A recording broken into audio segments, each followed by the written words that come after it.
The following game currently has its rating pending from the ESRB, so it doesn't technically have one.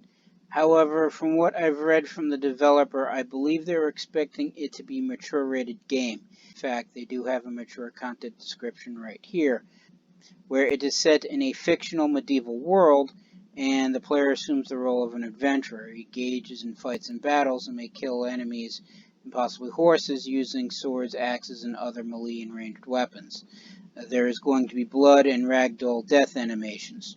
You can also purchase various alcoholic beverages in taverns, and some game text may include moderate crude language as those types of examples. So because it will most likely be mature rated, that means anyone under the age of 17 should not be watching this video. Also, this game is in early access, so the video that you are about to see is not about the full game, and the final product may not exactly match what you see in the video.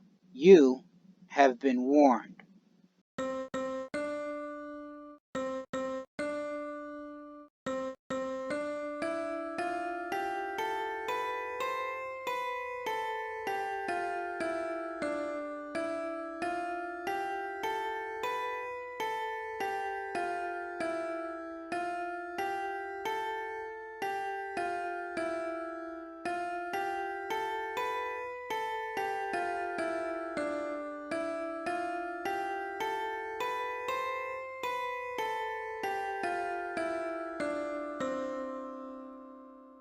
Greetings and salutations, I am Outlier and I bid you welcome to this channel. Joining me today is of course my usual co-hosts, Snowball and Wolf. And today we're returning back to Mount and Blade 2 Bannerlord.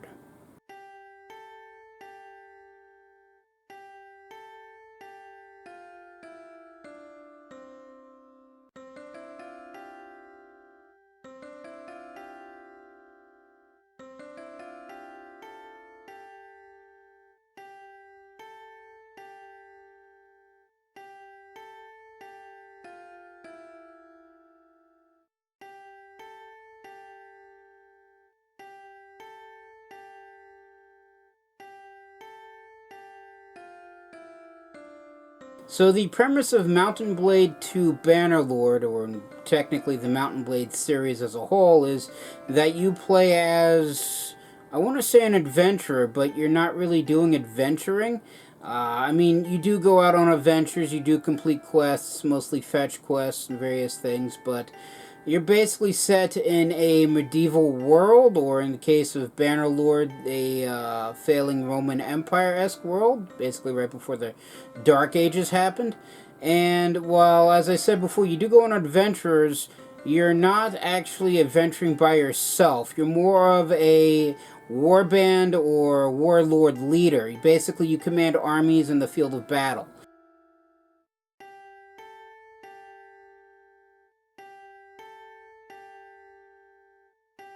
And while you are leading from the front, as all warlords truly do, as I said, it's not like your traditional RPG or strategy game adventure type scenario. As I said, you're basically a commander of men in battle.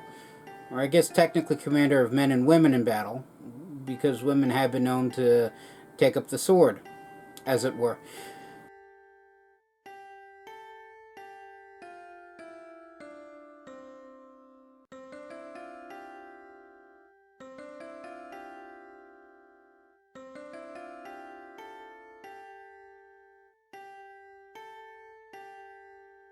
And so that's what passes for an adventurer in this game. And while you can continue going on adventuring and hunting bandits and buying cheese and grain from one village and giving it to another, and while there's a whole trade aspect to the series and this game in particular, it's not the major draw of it. The major draw of these games is, as I said, you're a warlord.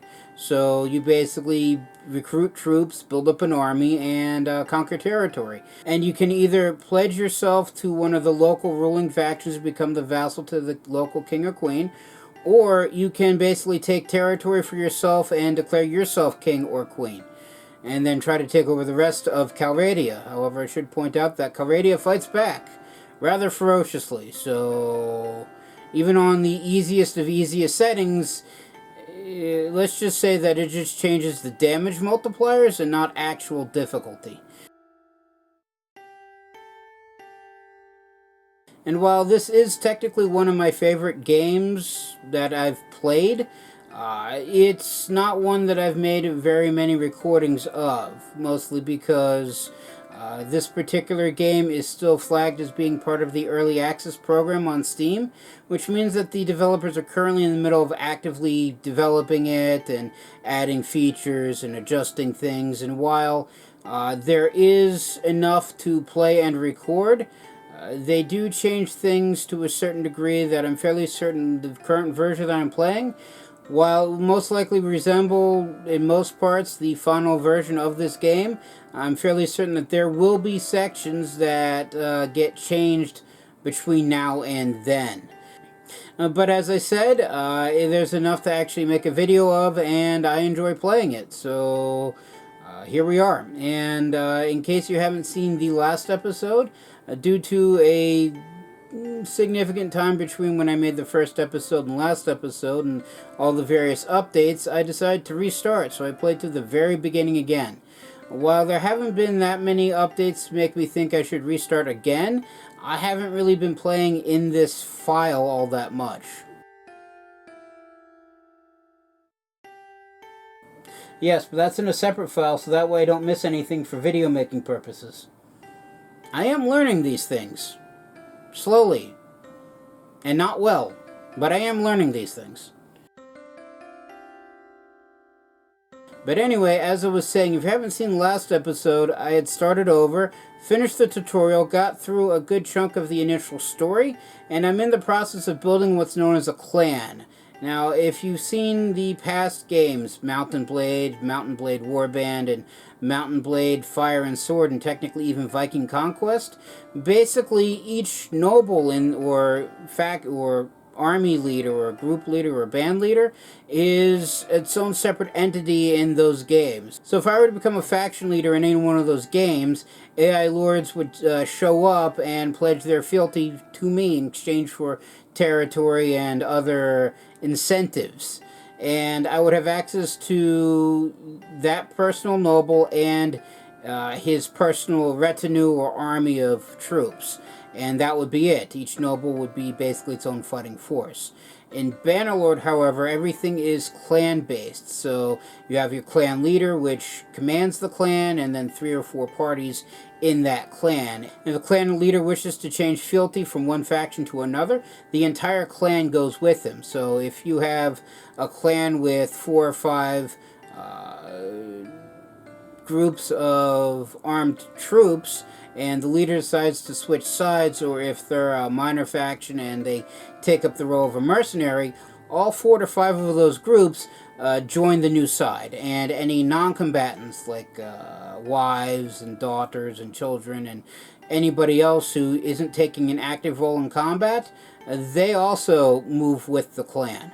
So interesting take on the kingdom building mechanic part, one that I do find interesting, even if what few times I managed to get to faction ruling status, I've yet to figure out how to get any clans to my side.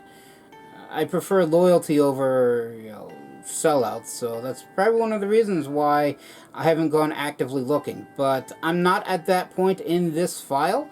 As I said, I'm still building up the clan, and no one pays attention to a leader of a 0-tier clan with only about 20 peasants at his beck and call for armed forces. But that can and will change. Not exactly quickly, but over time you can go from basically, as I said, a 0-tier nobody leading basically dudes with whatever pitchfork and stick is lying around, to a commander of 200 to 300 men, all armed with plate mail and high-end weapons that can basically not only chop another heavily armored man in half, but the horse he's sitting on as well. No, the graphics aren't that gruesome and detailed, but you can basically skewer people right off the bat. That's not exactly accurate either. You can take them out in one hit. That's what I'm trying to say. But no one probably wants to listen to me talk about the various mechanics of the game without actually seeing it. And as such, this game is, of course, made by...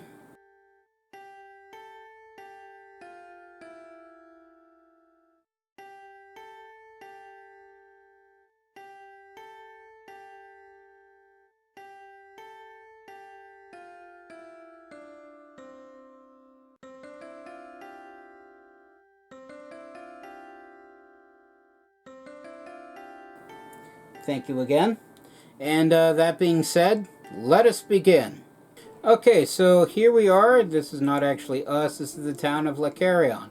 It's in the middle of the map and part of what's known as the Southern Empire. So the major background story of this game is that this is the land of Calradia, and it was invaded by foreign people. They set up shop, created what's known as the Caldric Empire, and conquered, well, if not everything, then at the very least the central area. A lot of these factions came from somewhere else to settle in this land, so it's not like we're fighting indigenous forces. At least, as far as I know, there hasn't been any faction here for eons and epochs that evolved and grew up here.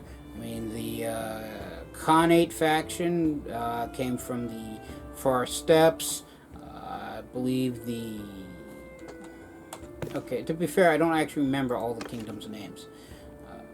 But the Assyria, or as I've heard them call on the internet, the Asura, I think came from further in the desert. The Sturgians and the Valadians came from over the seas. I'm not quite certain where the Britannans came from, but that's a moot point because they haven't actually fully written out where all the factions originally come from. But anyway, as I was saying, Caldric Empire formed, central area. Stuff happened, and the old emperor died, not because of old age. I think he was actually killed in battle. Actually, no, that's not true. The prior emperor to the former emperor was killed in battle. The former emperor ascended the throne, and then I think he died of old age.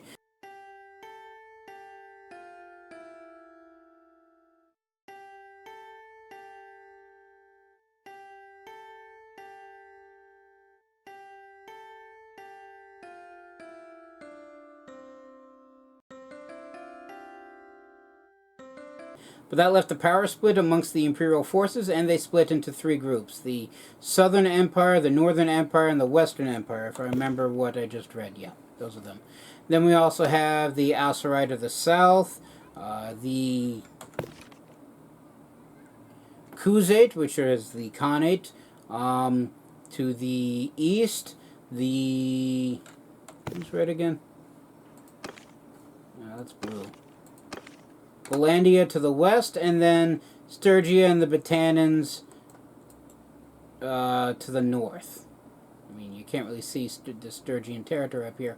And all of these factions, excluding the Imperial faction because they don't actually exist in Warband, are the ancestors to the factions that appear in Mountain Blade Warband, because for some reason the developers, when making the sequel, which is technically the fourth-ish game in the series, decided to make the sequel to the entire Mountain Blade series a prequel as well. So this is before the events of the original Mountain Blade or Mountain Blade Warband, and Fire and Sword is awful doing their own thing. Same with Viking Conquest, which may or may not be actually a standalone DLC for Warband. Still not 1% certain about that. But that's all the other games, and I'm not playing all the other games. So here we are. And as I was saying, I am in the town of Lacarion, or Lycaron. Yeah, that. Central area, like the town. Usually try to hang out in this general area, and if and when I try to conquer someplace, this will probably be the town, or city I should say, that I try to do so. But we're not at that point yet. And last battle, I believe I got taken out because I'm at 12 hit points, and if I look at the party, it consists of me, the character by the name of Otis, 9 Imperial trained infantrymen, 6 Imperial trained archers, 3 archers, and 1 recruit. that is my entire standing force. And the total amount of standing force I can get, because it's 19 plus 1 wounded person, which is me, equals 20. And so my entire army size is 20. Now, if I look at the journal, this is the quest that I'm currently working on. Oh, wow. Yeah, I'm not certain if that's a bug or not. I mean, the Investigate Narrative's Folly used to not have a time limit, or at the very least, it had a 10-year time limit. At least each part of the main storyline quest, I think, did. But I'll get to that in a second. So right now, my main goal is to establish the clan, of which, in order to establish a clan, I need to have not 20. I need to have 2,000 dinars in the pocketbook, or treasury, as it were. I need to have a current party size of 20 people, which I currently have. And I need to reach Clan Tier 1, which requires 50 renown, of which I currently have 16. I need to hire 1 companion. Now, companions are different from standard troops. Standard troops are these guys, which have their own upgrade trees that I can select as they gain experience and all that fun stuff. Companions, which I don't actually have any in the party right now, are more like my playable character, just not directly controlled, so they're more fighting NPCs. But so if I look at these various stats that I have access to, companions will also have access to all these stats, to level up all these stats independent of me, and just through whatever actions and equipment I equip them with. And they'll have their own leveling schemes, they'll have their own inventories, so I can equip them with their own weapons and their own armor and give them their own horses. And they usually have higher health and are better suited for, well, the rigors of Calradia than the normal standard troops. But they are also more expensive to hire and maintain. You actually have to go to a tavern, visit said tavern, and go looking for them. But currently, Lacarian does not have any companions. In fact, there's nobody in this tavern. So let us up and leave, and since I'm injured and can't really participate in battle, let us just simply wait.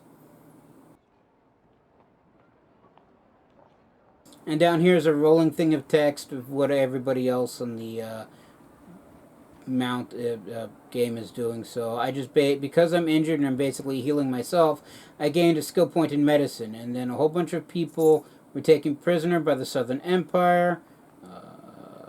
I'm guessing the Southern Empire is at war with the Aserai.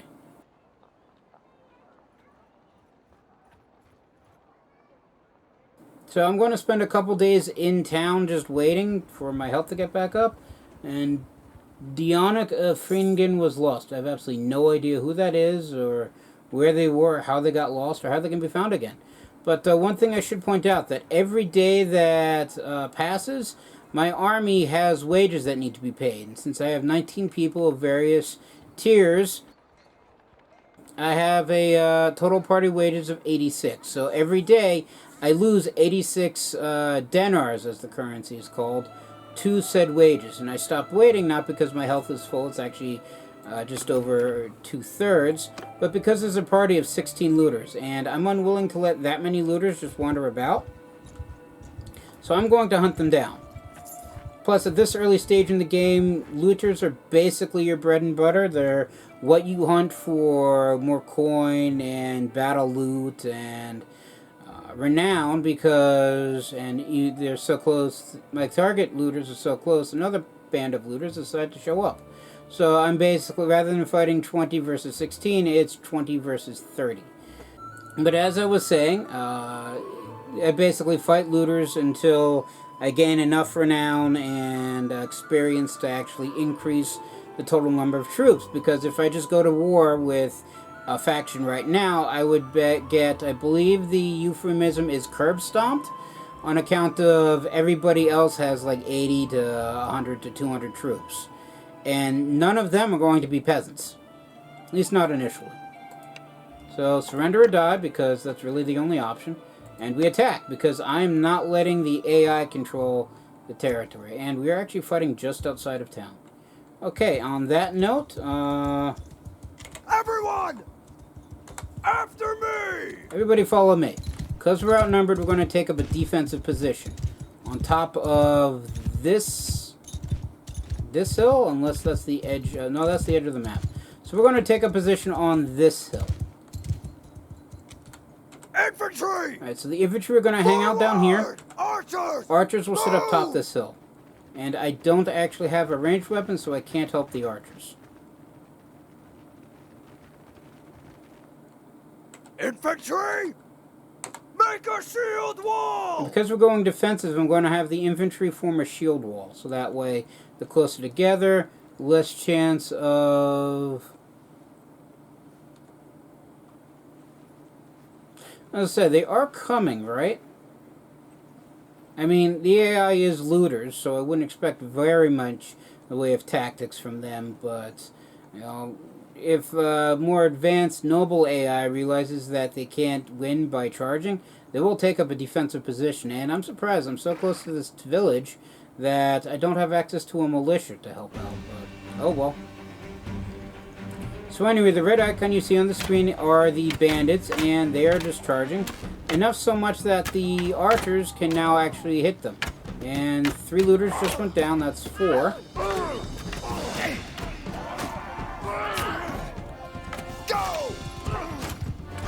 And they have engaged my melee unit, so I'm going to ride around on my horse and help out.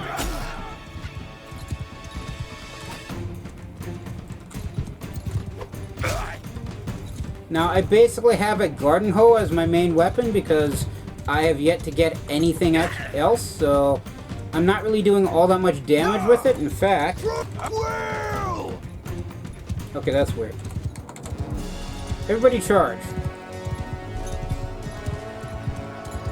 That's what I wanted to do, but I'm trying to also chase down this guy.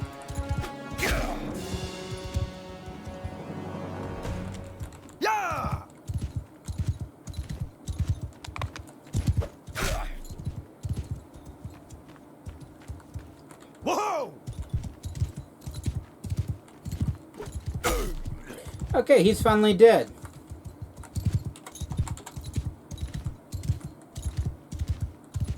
Are we charging? No, yes, maybe.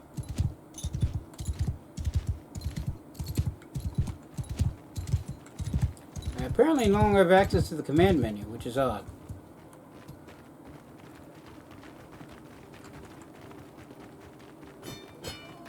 Or they all died and I wasn't paying attention. No, actually, there's still 18 people here. That's weird.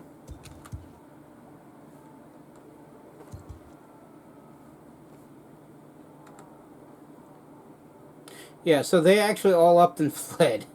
That's why there's still 18 people. Okay. Well, since I can't command my troops, I guess we're just moving on. So, that's 1 prisoner for my group. And since everybody engaged in battle, they also gain experience. So now all but the recruit can level up. And after the prisoner selection screen, I have loot. So, since I basically need to grab every little thing that I can get my grubby little mittens on right now, even though I'm technically wearing bracers and not mittens, and I actually do have a bow. That's weird. Huh.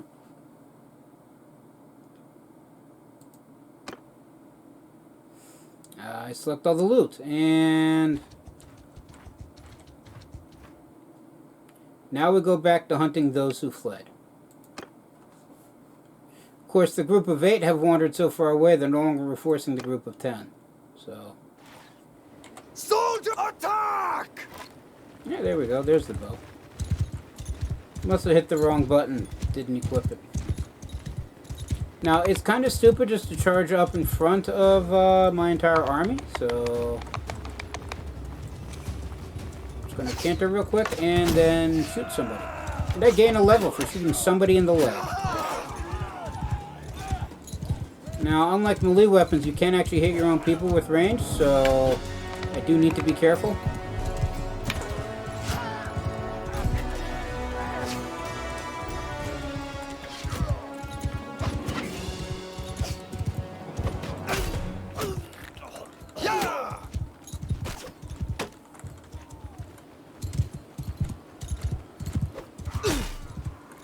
Now, you do also have multiple types of directions for attacks, which are shown on the arrows on screen and directed by mouse movement. So if I wish to do a chopping motion, I have to move the mouse up. Side motion, I have to move the mouse in that general direction. And thrusting, if a weapon has a thrust attack, is done by moving the mouse down. And blocking on the right trigger, right mouse button. And where'd they go? I lost them. Oh, that's the edge of the map anyway. Okay. Okay, so we killed 7, captured 1, and 2 of them fled. We gain 1 point in renown, so we have to do that like 20 some odd more times.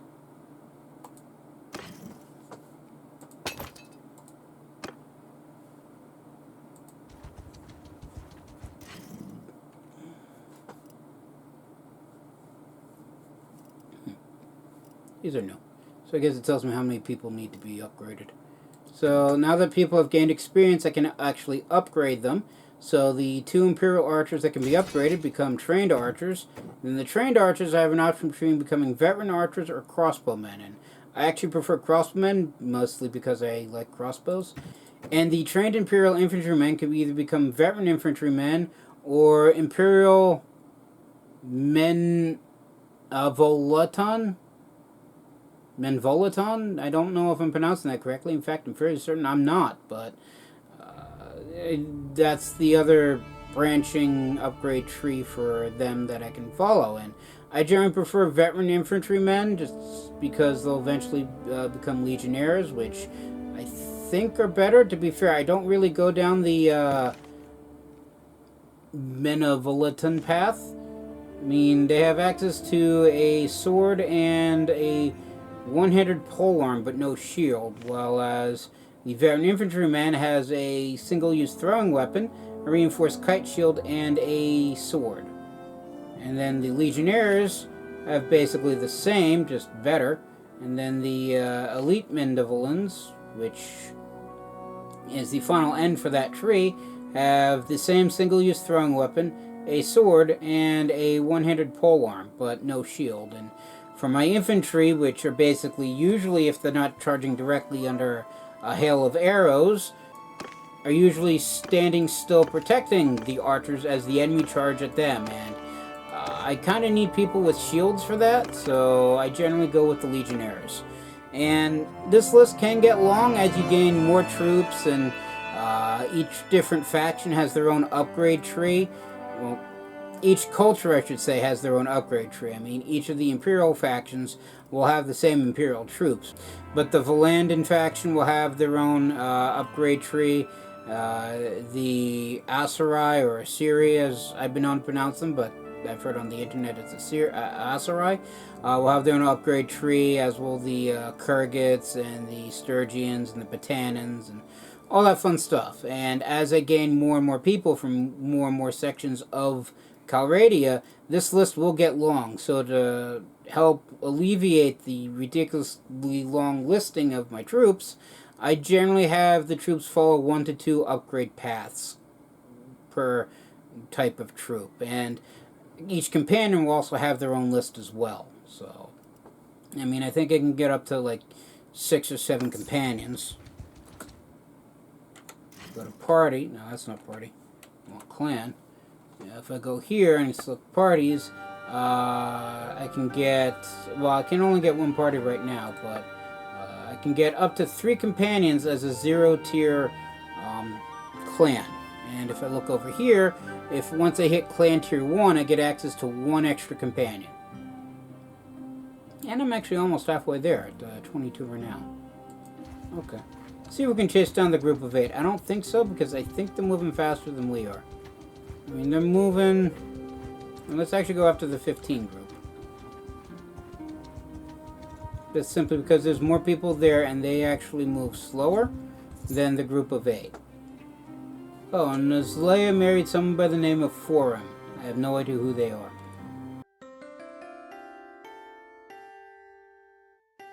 They say you best back off. There's dozens more of us hiding just waiting for our signal, and my options are never mind, you can go, or nice try, brigand, surrender or die.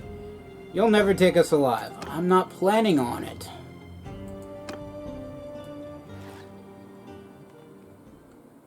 Alright, so we outnumber them and they're brigands, so... Charge! Everybody charge. Yeah!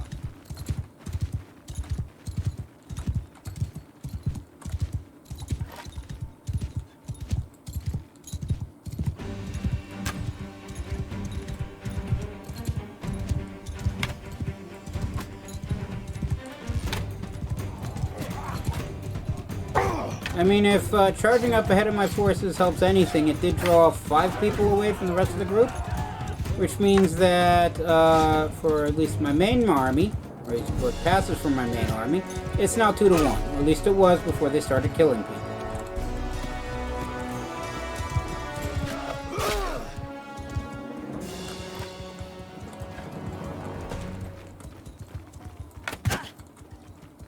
I'm just going to shoot these people in the back of the head if I can afford to. And if not, just the back will do. I mean, they're brigands. They're probably just going to loot and pillage other peasants if I leave them alive. And that shot went off God knows where. As did that one. So we go back to the garden hose. Kill you. Kill you. Because you're both injured from prior attacks. Miss with that. Hit with that. I should also point out that skills in this game are usage-based, as I'm fairly certain I said. So if I want to, say, have my archery skill increase, I need to use a bow and arrow. Doesn't matter if it's on horseback or foot, but I have to basically shoot people with arrows if I want that skill to go up. Same with one-handed or two-handed weapons. And if I want athletics to go up, I need to fight on foot. If I want horseback, I need to be on horseback, and I get 1.6 renown, 1.3 morale, and 2 people fled. Everybody else died. Okay, cool. So since there are no prisoners, I don't get prisoners, and I just move on to the loot screen.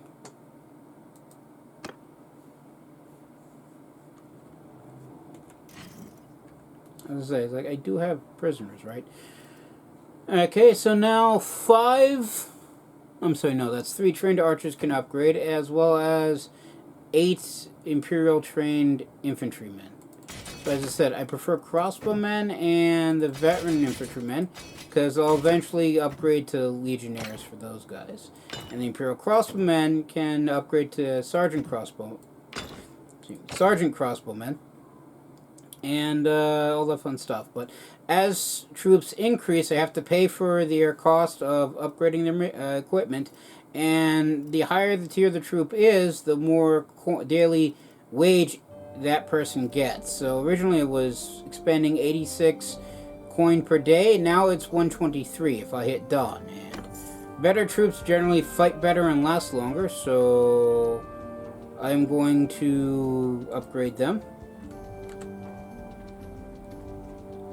Also, one thing that the newest update did was that for these villages, they added an icon to denote what their primary export is. So, like, for instance, Canoros, I think I'm pronouncing that almost correct, produces primary production of Midlands, basically they produce horses. So, they'll have horses for sale if I were to go to that village, whereas Tevia produces sheep. So if I need sheep or even wool, I go there.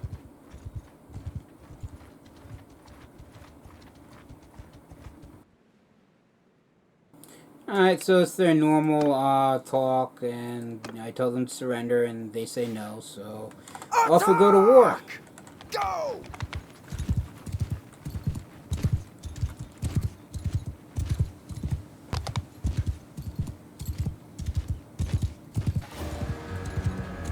And charging straight at them all by myself is a bad idea, but I did shoot somebody in the shoulder with a bow, so technically.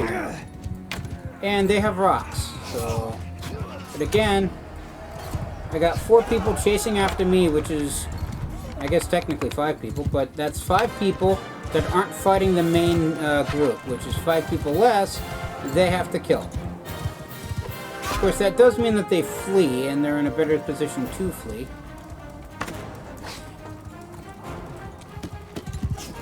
So I don't actually get to kill as many of them. The one thing I should also point out that damage is based off of speed as well as weapon damage. So the faster I move in terms of hitting them, the more damage that gets done. Also, if I hit somebody in the back of the head, that also causes more damage. Come on. Then the little large reticle that you see is basically where the shot's going to go.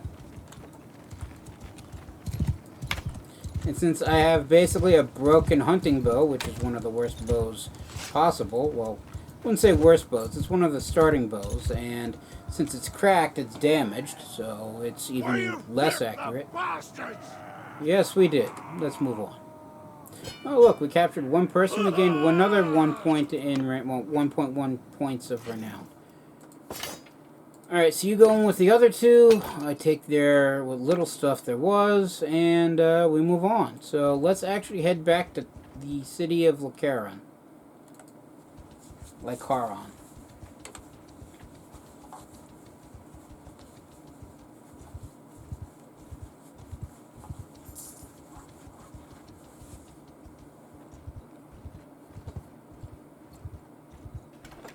Okay, so here we are. So we go to the tavern district. I can ransom off all 3 of my prisoners for 15 dinars. Because recruiting prisoners into your army is not always the best of ideas, just simply because the rest of your troops won't like that and your morale will take a hit. But I can recruit more troops if I had the space to do so, and it's done through these notables, and the more the notables like me, the more troops I have access to. Also, when a noble needs troops, one of the AI nobles and other warband leaders needs troops, they come here and basically pull from the same pool of recruits. So if you're in the middle of an army and the entire army needs troops and you're one of the last ones to get to town, chances are good there won't be anybody left. But if I go to the trade screen, I have no ranged weapons, but if I look at armor, this is basically everything I pulled off of the bandits. I almost forgot what they were called. And I can just simply sell everything, or just do it one at a time. And if I sell all the armor, I'll get 533 dinars. And if I look at weapons, so I could have sworn I started with a sword.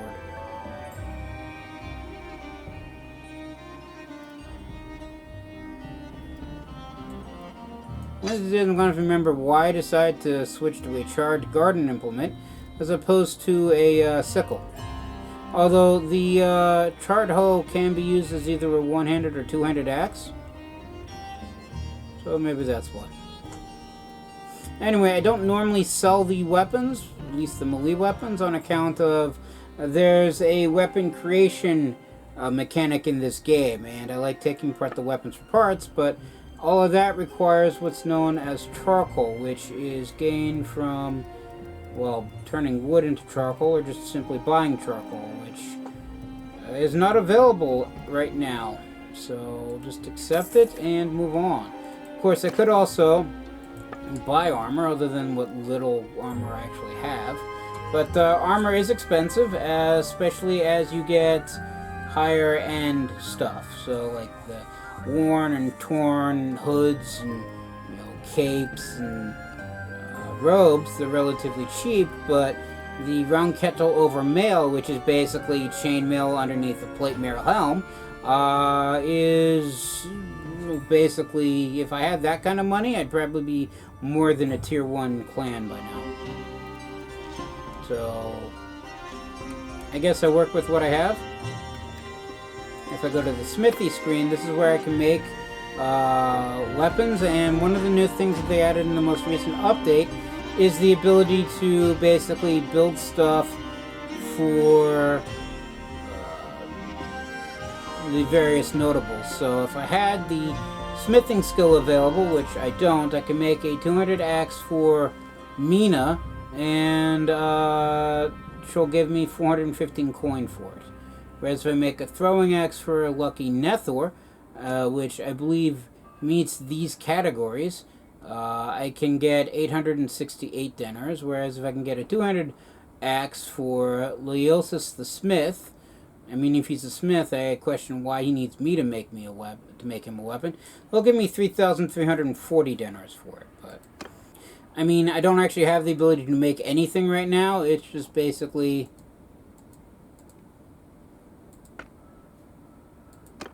Huh. So they changed that from the, drop-down menu. It used to be you click here and then select what weapon I want, whereas with free build, I would click free build now and just select which category I want. So, like for instance, if I wanted to build a one-handed axe, apparently this can be used for civilian purposes. I didn't think axes could be used under civilian grade. Of course, it's probably just only that axe. No. I mean, the tier 1 axes can be.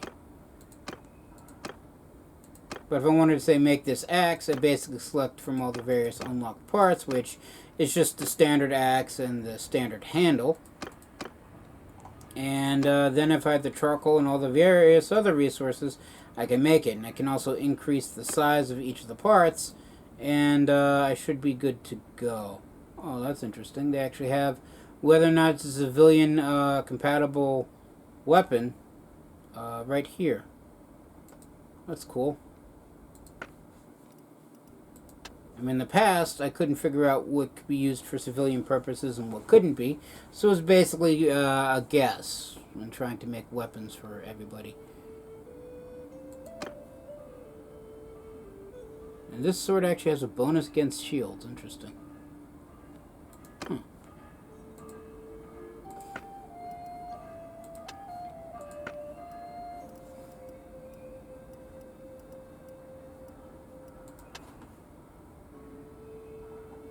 Can you actually have 200 swords be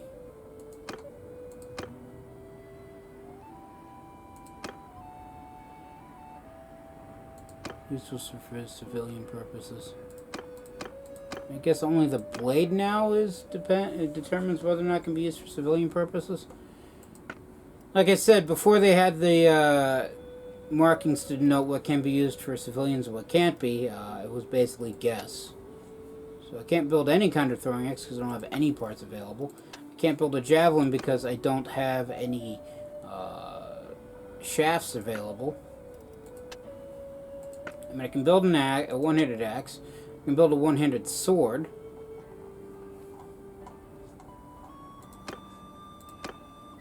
Of course, you know, I can only build one version of the one-handed sword. So... And then I also have a difficulty rating. So just to make this basic of basic swords, I need a smithing skill of 50, and currently it's 10. And it upgrades by taking stuff apart and learning new parts and basically building things. I could, if I had the resources, build this thing right now, but it would stink and its basic stats would actually decrease. At least in the past, that's what happened. I don't quite know if that's still the case yet, but... Regardless, I don't actually have any hardwood to use, so... Oh, the recruit can go up on a level. I believe I have more infantry than I do archers, so he's going to be an archer. And then you get to be a crossbowman, and you get to be a legionary, which is my first legionary. And since he's the top tier of top tier, he no longer has an upgrade option. And... At least with in the past with warband, I always put the best troops up front because before in the prior games the game wasn't advanced enough to have the entire army appear on the map at once. So it would always pull from the top of the list, which would be your best troops. But nowadays it's more my personal thing because it puts the entire army on the map. Unless you have like 300 some odd, 400 some odd, 1,000 some odd men, and you don't have the game settings to put that many people on there, but I have yet to come across an issue like that, at least through my playthroughs, at least not initially.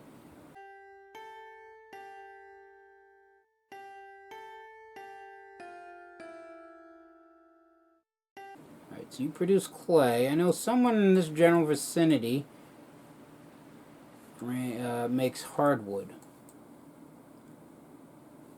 Salt, your sheep. Here we are.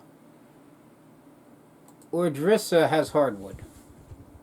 So if I just hike over there,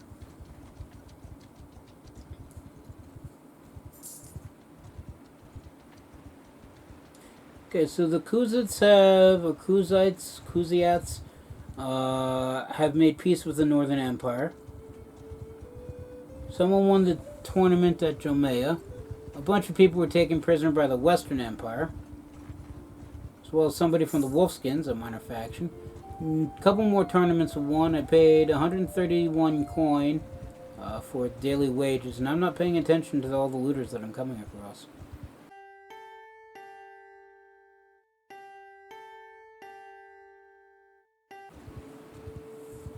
Okay, so here we are in this village, and I can take hostile action and basically burn and loot it, but the Southern Empire will take dislike to that and declare war, so it's not always a good idea.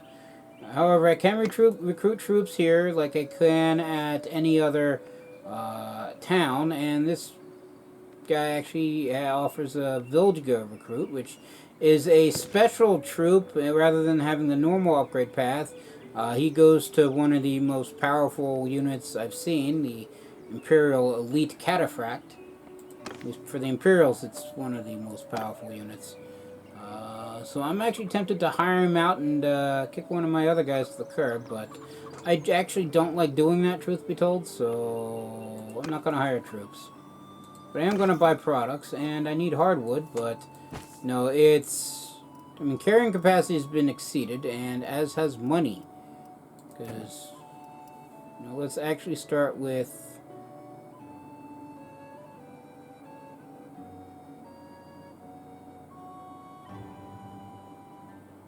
Let's start with 15 hardwood, because currently I believe it's 3 hardwood for 1 charcoal, I believe. No, it's...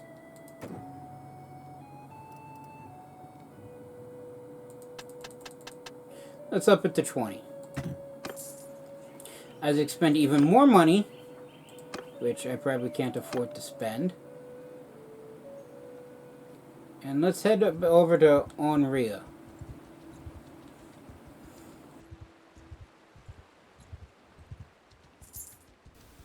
As I blow even another 131 for daily wages, I go into town, and if I enter the smithy, I can refine materials, and it's 2 hardwood for 1 charcoal. Okay, so I can basically do that, and my crafting stamina decreases, but I now take the 20 hardwood and have 10 charcoal, which means I can then smelt all the weapons that I'm carrying around, at least all the spare weapons that I'm carrying around. And when I smelt something, these are the resources that I get. So if I smelt this pitchfork, I'll actually get 3 more hardwood, of which I can turn 2 of them into another charcoal. So I basically gain 1 hardwood at the expense of just stamina. So one thing I enjoy doing is, I think it's a good idea to take apart any weapon that gets me wood or is predominantly made out of wood. So that way I have access to more hardwood, which I can then turn into more charcoal. And if I get smithing up high enough, I can actually get a perk for smithing that makes charcoal making even more efficient, where I can reduce 3 units of charcoal from 2 units of hardwood. So I gain more charcoal from the hardwood that I make. Or I can go with efficient iron maker, which means I can produce 3 units of crude iron from 1 unit of iron. But since everything that requires smithing requires charcoal, I usually go with that one. And then I go with the other making perks, because that's what gets me the more advanced materials. I mean, I default have the ability to make iron out of iron ore, and then but I can't default make steel or fine steel or Thamask steel, which I think is the best one. So I'll basically give up gaining the ability to make fine weapons or increasing chance of learning new perks. Now, if I had companions, I could have them take these perks, and I basically make all the resources while they learn everything possible, and then all various other skills and extras. And I gain these perks, or the option for one of these 2 perks, as smithing goes up. So at level 25, I can get access to one of these 2. At 50, it's one of these 2, so forth and so on. And that's going to be true for any of the skills. In fact, I actually have a spare focus point I'm not using. And the focus point affects the learning rate of the skill. So if I put in smithing, my learning rate goes from 4 to 5.25. So every experience point that I would normally gain for smithing is multiplied by this multiplier. And I believe originally, at least before the most recent update, this learning multiplier was affected by your skill level. So the more your skill went up, the more the learning rate decreased. And once it gets to this green area, it no longer has a multiplier, and it's like 0.1 or 0.0, or even you stop learning it. And then the attribute skills also affect the learning rate as well, as I believe, and all that fun stuff.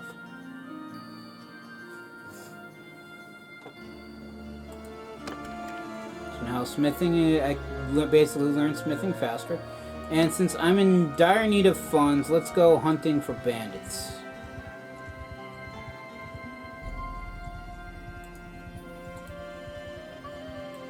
Because I have enough coin for 2 more days. After that, my army will probably start getting peeved and start disbanding. That's one of the trade-offs that you have to make early in the game. Do you want more advanced troops, or do you want a daily wage bill, which is somewhat manageable until I get access to basically being a mercenary and fighting larger and larger armies, and have the ability to make weapons upon weapons upon weapons and just sell stuff. And at some point, money doesn't become as much of a concern, but I'm not at that point yet. So there was 7 bandits over here, and here they are. So let's go hunting them as I spend another day's worth of wages. Okay, surrender because I need the coin. Everybody charge. This time, I have the good sword, which is probably my starting sword. Still have the cracked bow. I haven't gotten that replaced yet. Ranged weapons are one of the few things you can't actually make, as I miss everybody. I mean, really miss everybody. Oh, I hit that guy. Alright, there's basically 3 people left and they're all run. 4 people left and they're all running. So I just straight up killed that guy.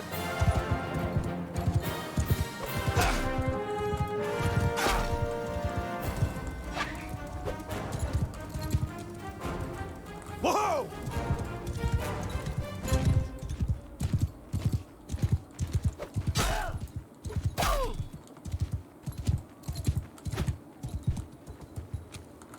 Go!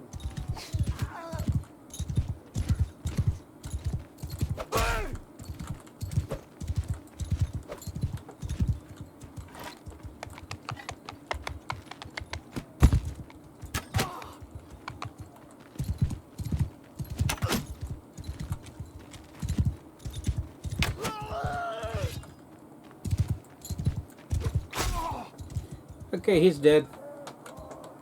They killed the other guy? I'm guessing they did. I don't see him. Well, since no one managed to escape, they're all dead, so I gained 0.8 points in renown and 0.9 morale.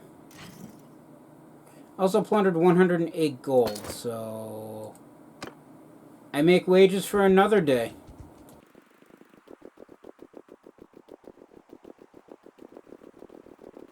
Alright, I'm not seeing any bandits over here, so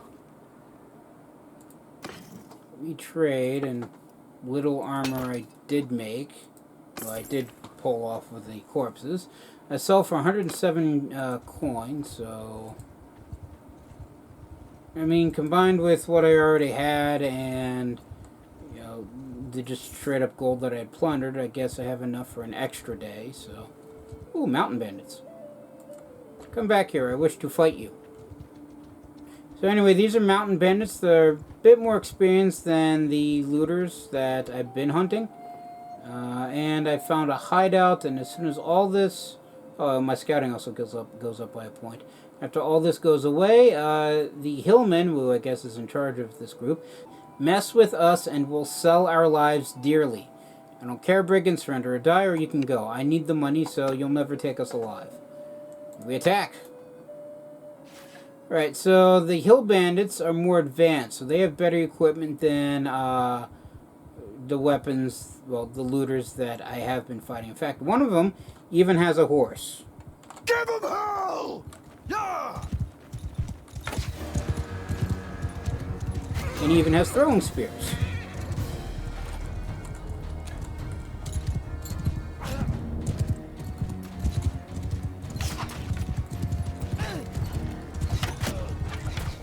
I'm fairly certain I just hit his horse. I went over his horse. Of course, his horse is probably faster than my horse, so I'll never catch him. In the meantime, they also have shields and other throwable equipment. Yeah, some of these guys have rocks. And one of my archers was just rendered unconscious by a Hermit. But they still flee because they're bandits.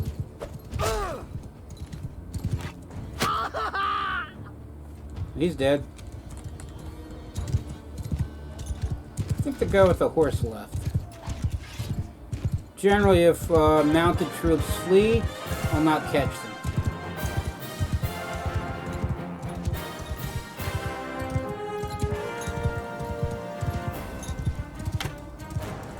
Yeah, that went wide. That went wide. It tells me all these arrows are going to go wide.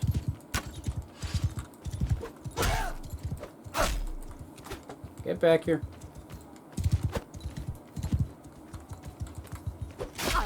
And you're dead. Guessing I hit him in the head. That's what the little circle and the death icon means, I guess now. It's new, so...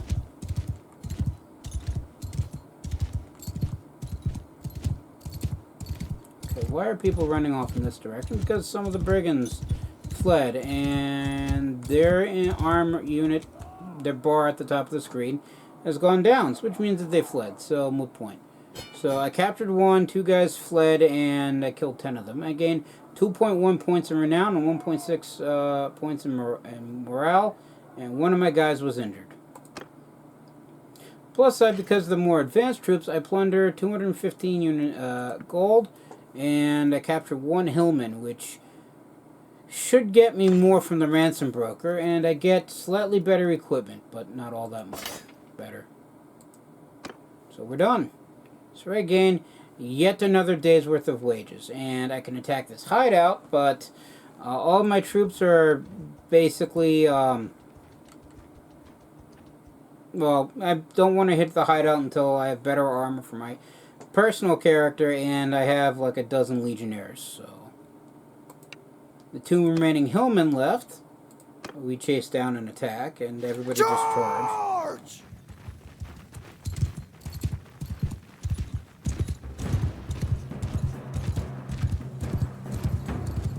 Oh look, there they are.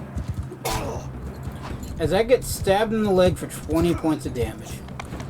Like I said, everything in this game is just basically a damage modifier change. Even though they are bandits and have, well, bandit level gear, which is basically a little bit better than the peasants that I can recruit, they can still do damage. They hit the soft, unarmored parts.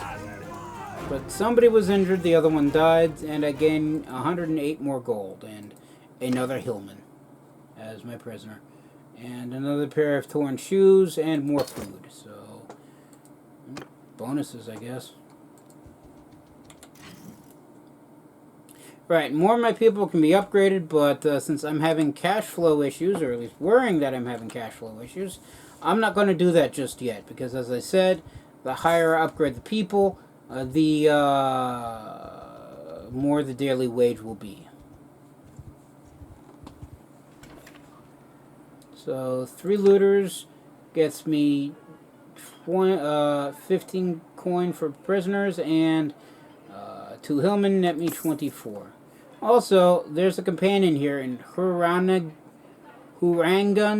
Iron Eye.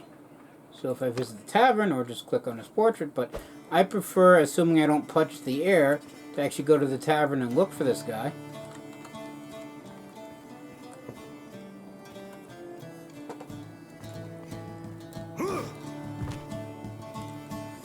Even though I have absolutely no idea where he is, and I'm basically just wasting time looking for him.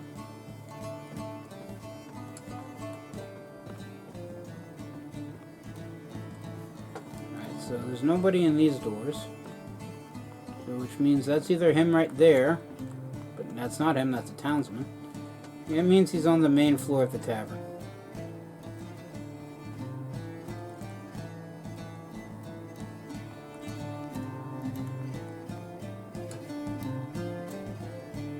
I don't know if them dancing is new.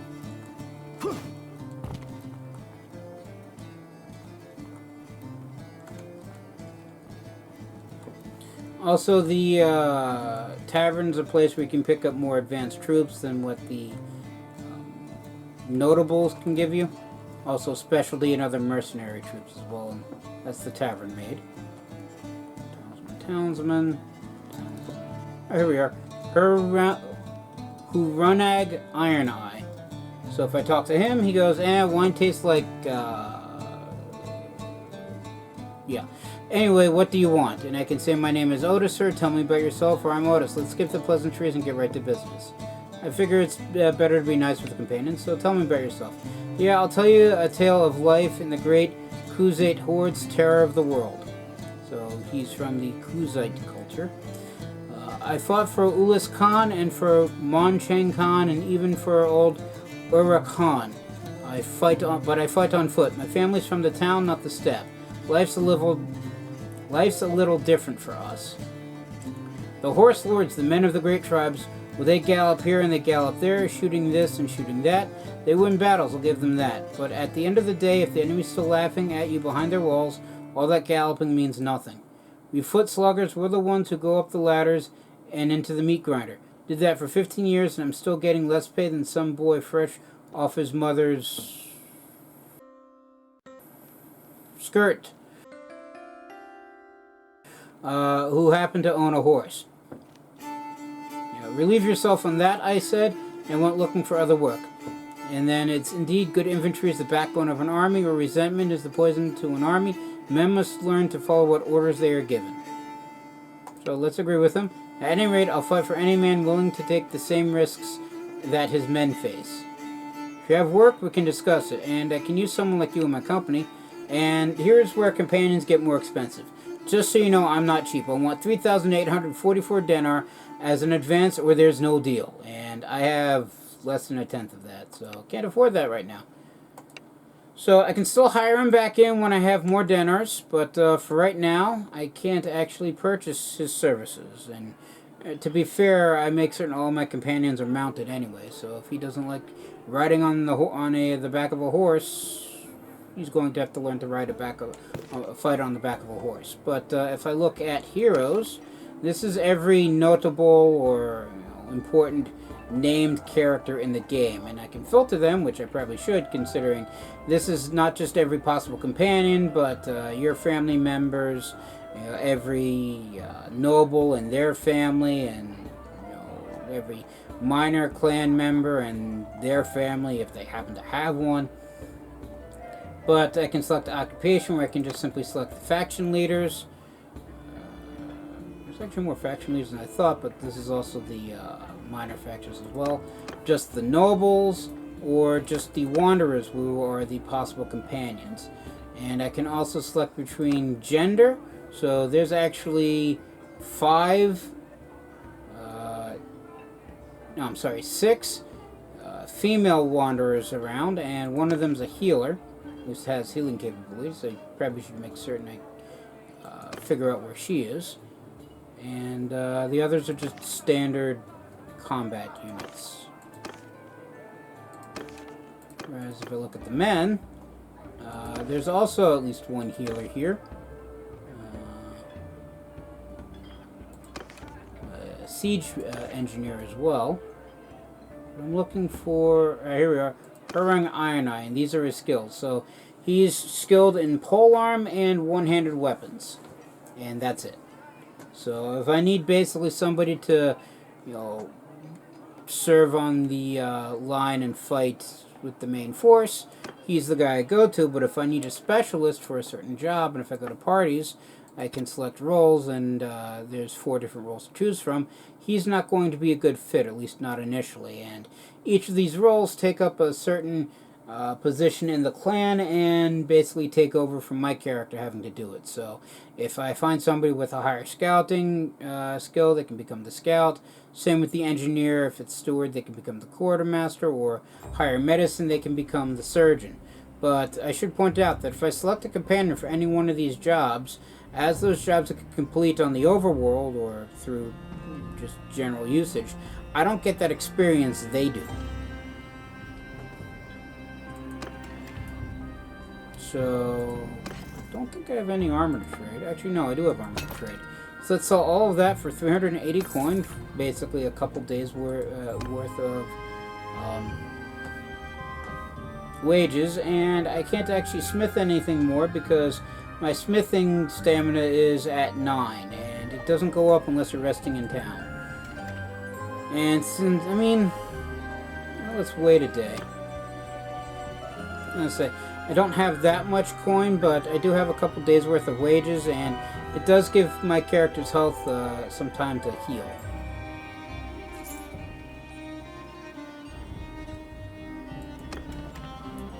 Okay, so somebody's skill went up by 2 points.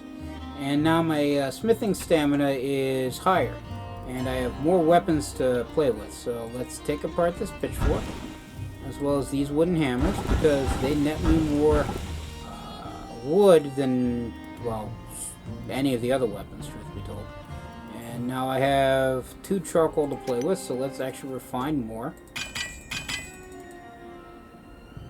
And that's all my stamina can afford, so I now have 8 charcoal to play with. If I wait yet another day, as smithing goes up to now 15.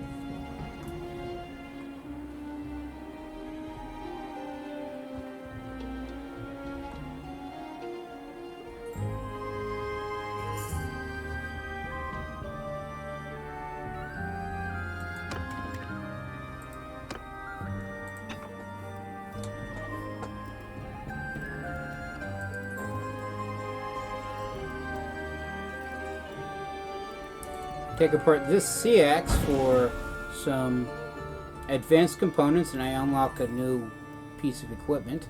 Also take apart this hoe, which nets me an even number of hardwood, which means I can turn into more charcoal. And smithing is now 16. If I go to the forge, and I select, just look at the dagger, I don't have the ability to make this dagger because I need 2 wrought iron. I don't have 2 wrought iron. But if I turn 2 crude iron into one crude iron to 1 wrought iron, I can then make this dagger, even though it has a difficulty of 50 and smithing skill currently is 16. But I can make it, and as you can see, all these statistics go down. But it's enough to actually increase my smithing by a level, and I gain something new. Look at orders, it's still not possible for any of those.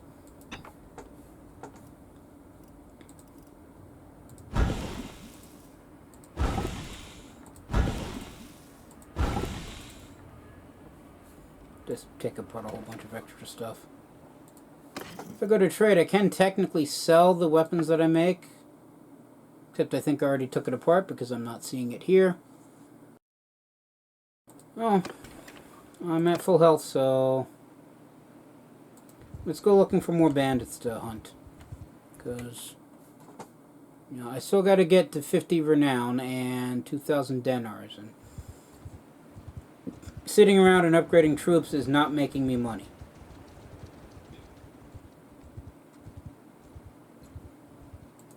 Oh look, 4 mountain bandits.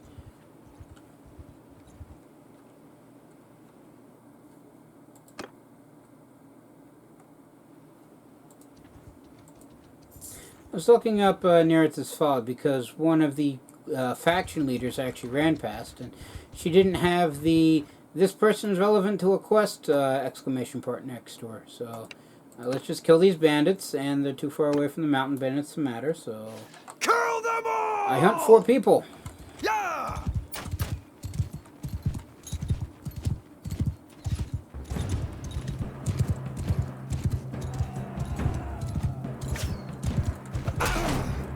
And riding straight into them is a very bad idea, especially without actual armor on. As I miss completely, and they do 12 points of damage to my health, but, you know, my veteran infantrymen should kill them easily, and they are now all dead. So I have won the battle. I gain half a point of renown. And a small amount of stuff. And more coin. Mustn't forget the coin. But because there's fewer mountain bandits than my forces, they are actually faster than me, so... I mean, not by much. Actually, they're about the same speed. But I'll basically be chasing them forever and not catch them. So I should probably stop. Head back the way that I came.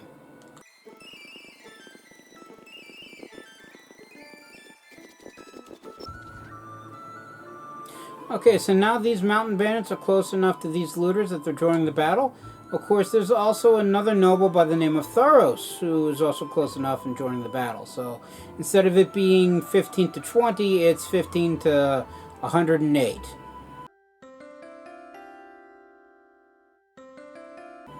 So I'm not planning on taking you guys alive. Let us attack.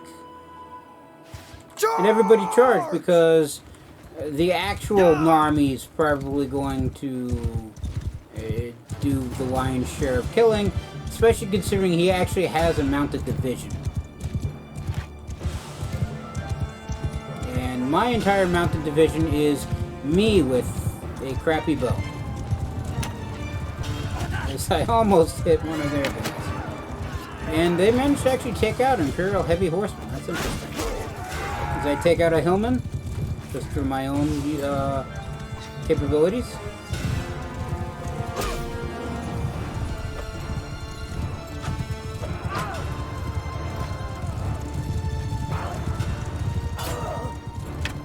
He was already dead. I might risk him.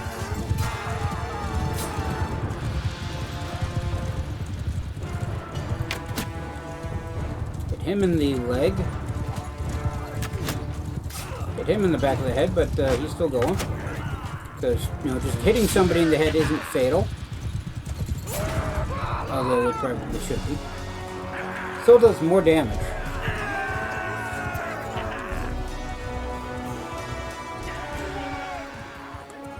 Right, so... my party killed no one. Actually, no. No, I killed one person. And that's the number of injured, this is the number of dead, this is the number of kills. And then this is the number of people I'm shooting. So I got 1 kill, and the remaining 14 people were killed by the actual army.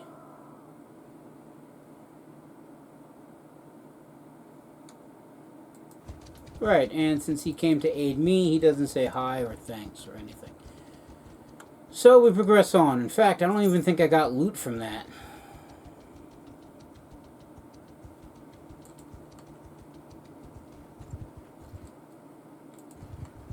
Get back here.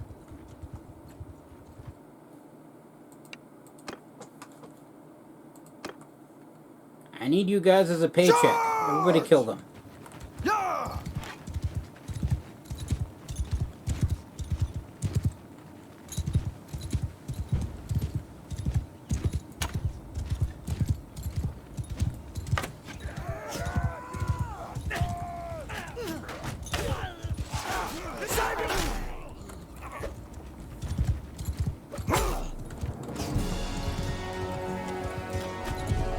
Get back here.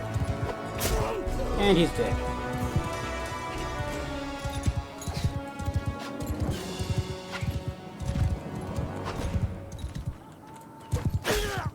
And he's dead too.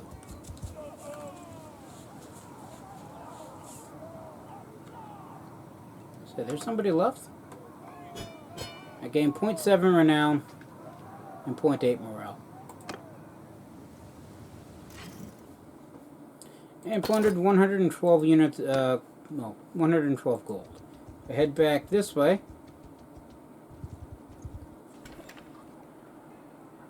I don't think I actually have, yeah, I don't have prisoners, and there's no companions here to talk to. Sell that for another day's wage.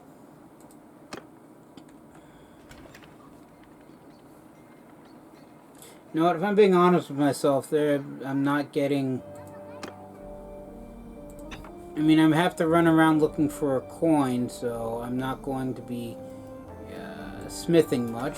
So let me actually sell the weapons, even though it's not something I actually want to do. I'll keep the pitchfork and the wooden hammer because they net me multiple units of wood, but everything else gets sold because I need the funds. No, I said... everything but the pitchfork and the hammer. Sure, I can do that because this actually locks it in the inventory. So if I hit sell all, it says, okay, we'll sell everything but this, although I can still sell it individually if I wanted to.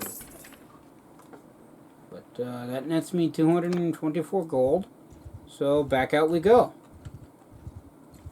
Because I still need... I mean, I'm more than halfway to getting the renown. I need 21 more points of renown.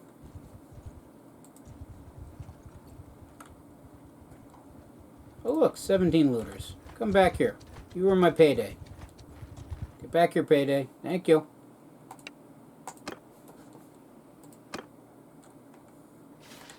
Everybody killed them. Even though we're about the same numerically, my guys are better. Because they're just looters and my guys aren't. Oh look, here they come. As that goes off, who knows where. Gotta remember, cracked hunting bow probably is not going to actually do much of anything. I mean, that one just landed at the dirt right in front of my horse. Sort of.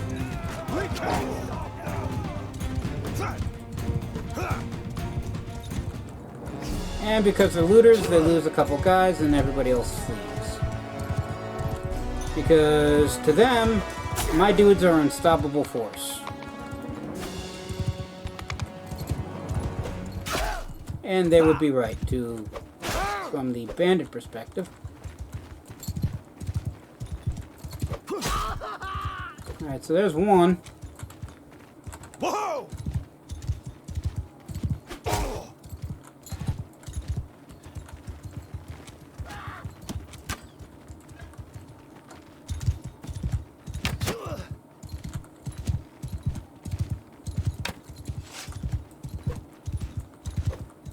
As I just swing over the guy's head.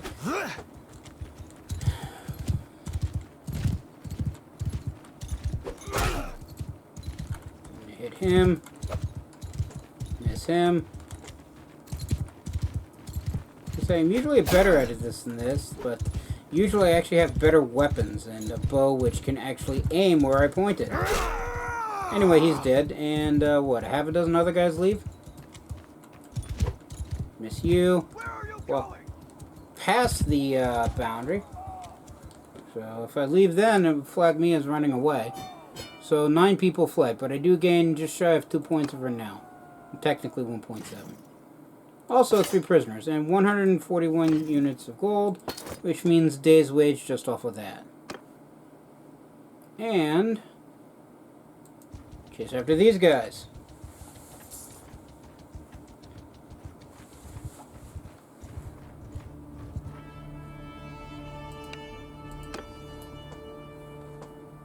Alright, so these are the people that fled. At least I think these are the people that fled. And since we're so close to the town, we're actually fighting in the town. And I think the militia might actually be joining us, but I'm not 100% certain. Nope, it's just my army. Okay. Oh, here they are. Yeah, that actually hit somebody. That did not. Nor did that. Nor that. That did. The mounted archer is more of a saturation type weapons discipline, where you're not so much pinpoint accuracy because you are moving and probably so is your opponent. It's more of there's 15 guys standing in a row, loose the arrow, and somebody gets hit.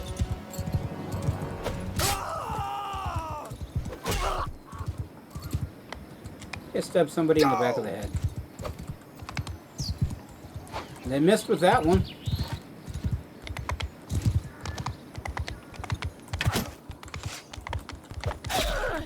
So by the time I actually get the bow out, knock, and aim, I could probably hit him with the sword, which is basically what happened. Okay, we win the battle. And 2 people fled. So I gained 1.1 extra points of morale, which I would not have gotten had I not chased those 9 people back down. Some extra loot. No prisoners. But since there's only 2 people left, I'm probably not going to be able to chase those 2 down. So let's just head back in the opposite direction and head back to Lycaron. Oh, actually, you know what? Let's hit this 14-person payday.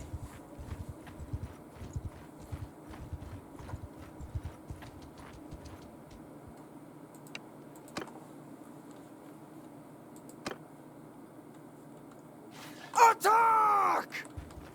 Yeah! And away we go. So it looks like there's a river here, but no, I think that's actually a road.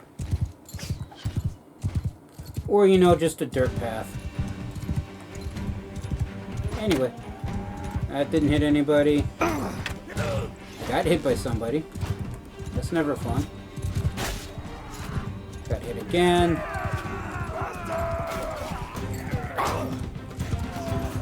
Again. Bandits are actually easier to fight and kill when they're running away. For some strange reason. Oh look, I killed somebody.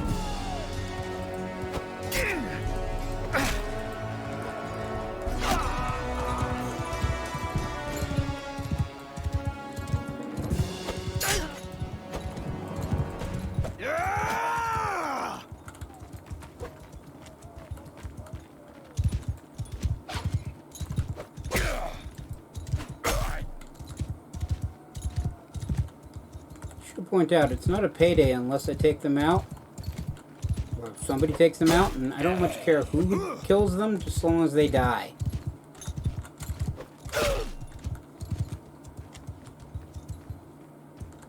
Yeah!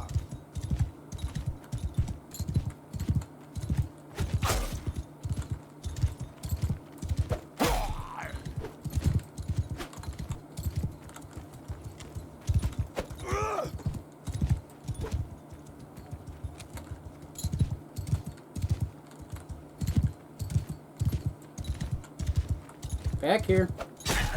Okay, you're going. And you. Didn't think I'd be able to get them all, or at least those 2. I think somebody's still left, or they're not anymore. And 1 guy fled. Also, 1 person is injured, and we gain another 1.4 points of renown. I plundered 206 gold. And gain all this loot. On the plus side, I now have over 1,000 dinars, so I'm back to where I was almost at the start of the video. Let's lose another 131 to wages. Attack! More people say that I'll never take them alive, and to that I reply, I'm not planning on it. So we all just charge, and I shoot an arrow into the dirt. And then that one went into somebody's leg. That one zipped past everybody. That one went into the dirt. That one went over everybody into the dirt. That one actually hit somebody in the neck. And they're now all running away. Except this guy, but that arrow missed. And he died anyway, so kind of moot point. These guys all got stabbed. As I miss everybody there. Yeah! He died. I think my horse ran him over. He took a sword to the head of the crazy person. He got stabbed. Turn around, turn around, turn around.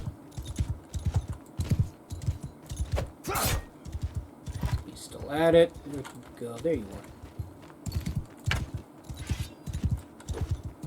I'm not certain why I thought I could hit with the bow.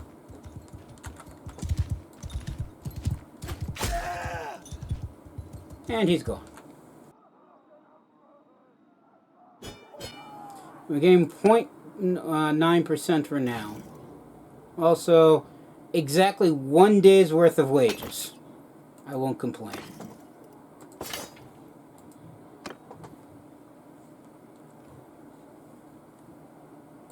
Okay, so Sagoria has a quest in need of doing, and 5 looters suddenly appear. Don't think I'm going to actually catch them. I mean, maybe. As I say, as we catch them. Alright, so we attack. Give 'em We hell! charge. Yeah!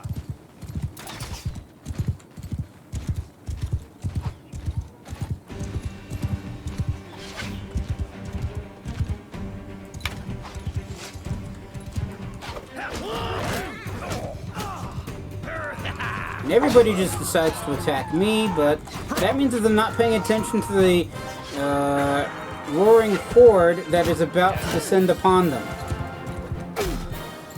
I actually managed to knock somebody out. Whoa! And you know what? If them trying to kill me means my guys stay alive, that is a trade I'm willing to take. Another 0.6 renown.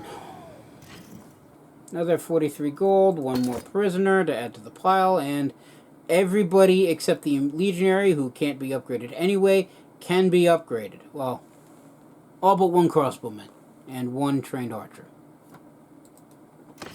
Nearly everybody. Almost. But since we're right outside the gate, let's head back to Lucarion. Still no one in the tavern, but let's ransom the prisoners anyway. Let us trade. Let us sell off all the broken armor. The broken shield as well.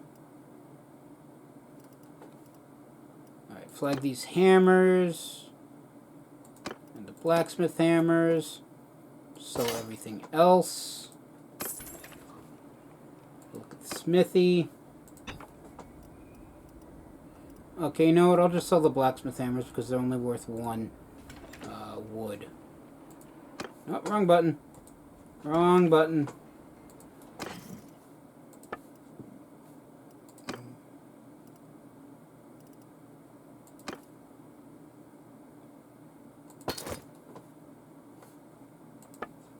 What ranged bows do they have? Wow, my cracked hunting bow actually has better accuracy than this steppy bow. In what possible sense would they... Oh, lowland arrows are new. That's interesting. Could also get light crossbows. A light crossbow, which is the only bow that... The only crossbow, I should say, that's usable on horseback. So heavy and light quarrels, but they cost 833 apiece, so... Let's actually upgrade to the steppy bow. No, let's not actually upgrade to the steppy bow, because then I wouldn't make any money off of the blacksmith hammers. Right now I need the coin more, so...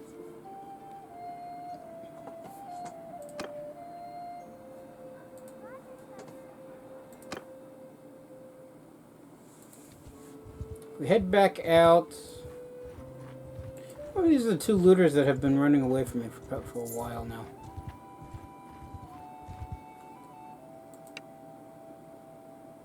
Right, and since I outnumber them 10 to 1, rather than fight, they don't want to die. And they ask if they want to join my troops, or I can say no, and I guess they fight. Or I say no, justice demands you pay for your crimes. And in that case, they decide to fight. Otherwise, they say, okay, fine, we surrender. But since it's 2 guys versus 20, everybody kill.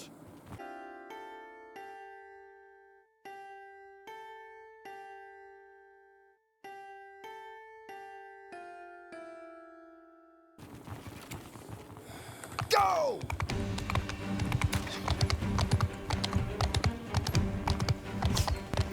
I mean, technically, I could have everybody wait and I try to fight 2 on 1.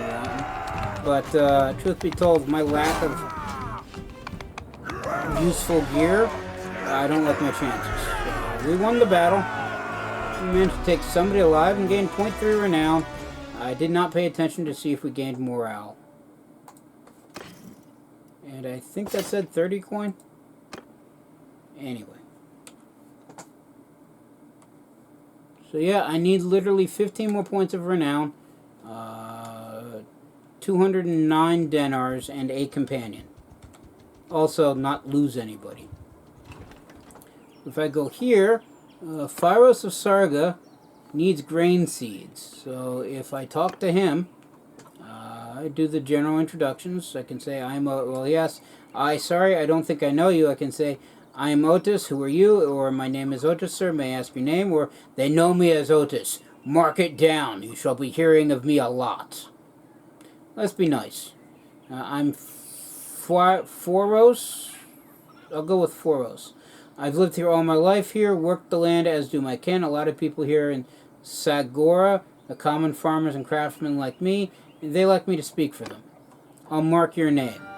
And I have a quick question, which is just basically, well, should be just basic generic gossip and whatnot, but I don't think that portion of the game's in here yet. So, here you need a problem, and the harvest has been poor, and rats have eaten much of our stores. We can eat less and tighten our belts, but if we don't have seed grain left over to plant, we'll starve next year. Is there a way to prevent this? Grain will solve our problems. We've had 35 bushels. Use it to sow our fields, but I doubt that Lakaran has so much to sell at this time of the year. 35 bushels of grain cost around 1,000 denars in the market, and we don't have that. Any other way? And then it's, I know you're busy, but maybe you can ask some of your men to find us that grain? 5 men should do the job, and I'd reckon the whole affair should take 2 weeks. I'm desperate here, sir. Don't let our children starve. And I can order one of my companions, if I had a companion of enough skill, and 5 men to find grain for you, which basically means that this quest auto-resolves, or I can find that seed grain for you. So basically, I go somewhere else and buy it. So I've now accepted this quest to find seed grain. If I look at this journal, I have 9 days to collect 35 units of grain, of which I have 6, but that's technically my own party's food supply. But if I look at byproducts, I can get 4 grain here, and I pay 56 denars for that. I leave here, go to here, where they actually sell grain as the primary export.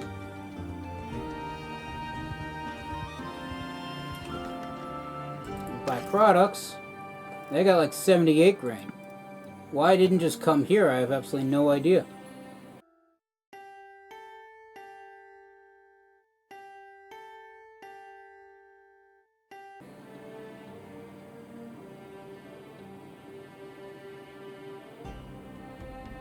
Like I said, it's basically my food storage, so let's actually... I have 10 grain to my name. So let's go with 45 grain. I'll go with 46 grain. So I end up spending, well, like 300 some odd denars for the grain that I need.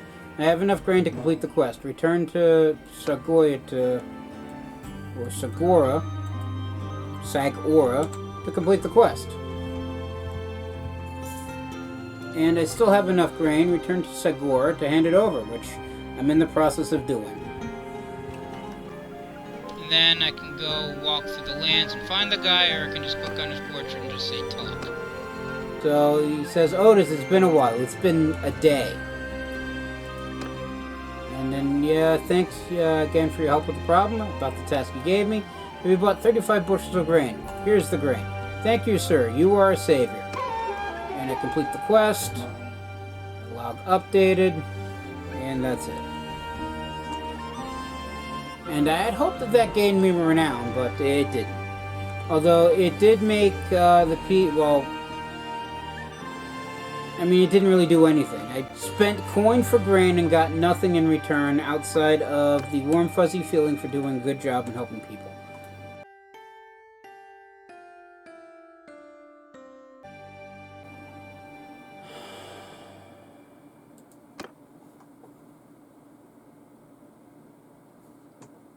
That's what I get for working for farmers. Still, again, warm and fuzzies. But if I look at the main quest now, I still need to collect more dinars, still need to gain more renown, and then hire a companion as well, just to proceed on with the main storyline. And it's a work in progress. So I think I have more gold now than when I started with, although not all that much.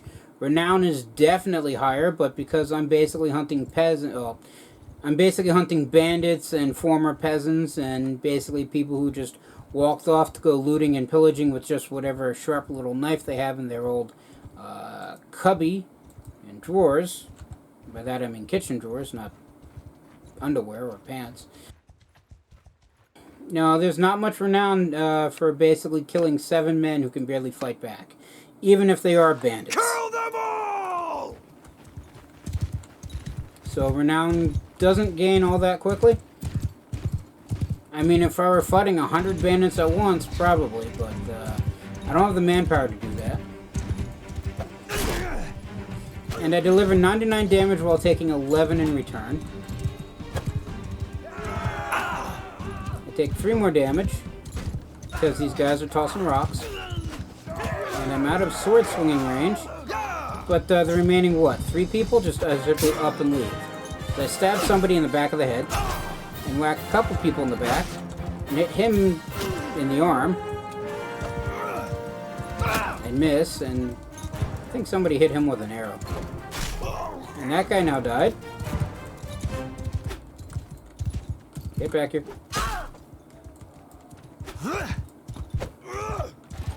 And say maybe I should use that bow that I purchased, but I didn't purchase the bow. Where did he go? Oh, there he is.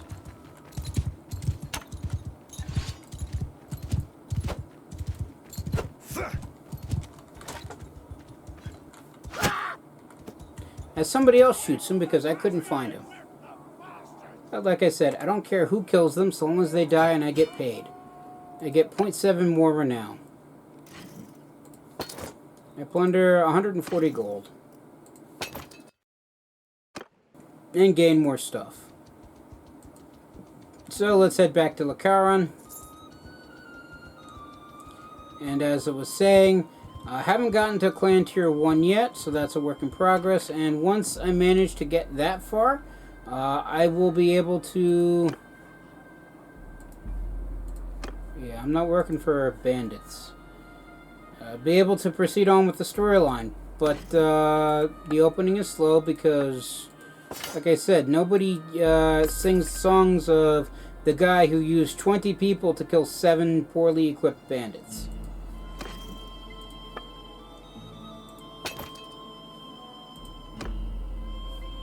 So is that a pickaxe or a pitchfork? So we progress on, and as much as I would like to continue with hunting bandits and gaining renown slowly and slowly and slowly, this video is already long as it is, and while I had originally hoped to actually get to Clan Tier 1 and see what happens next, because I know what happens next and it's pivotal to the storyline, but I didn't get that far because I wasn't as far as I thought I would be and didn't gain stuff that I needed as quickly as I thought I could. But at least I'm almost in peak fighting condition. But continuing on and getting to where I need to go in terms of renown and army size and all that fun stuff, we'll have to wait until next time, because I'm going to call it here.